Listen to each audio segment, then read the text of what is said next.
St. John International Airport flights have been canceled due to the wind. Pretty strong wind. All the flights are canceled due to the wind. The wind is 47 knots. That's crazy.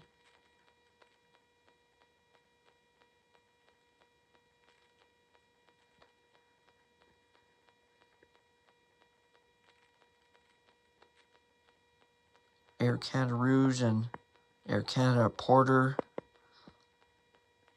All the flights have been diverted, canceled, because due to the wind, 47 knots. That is very, very, very windy.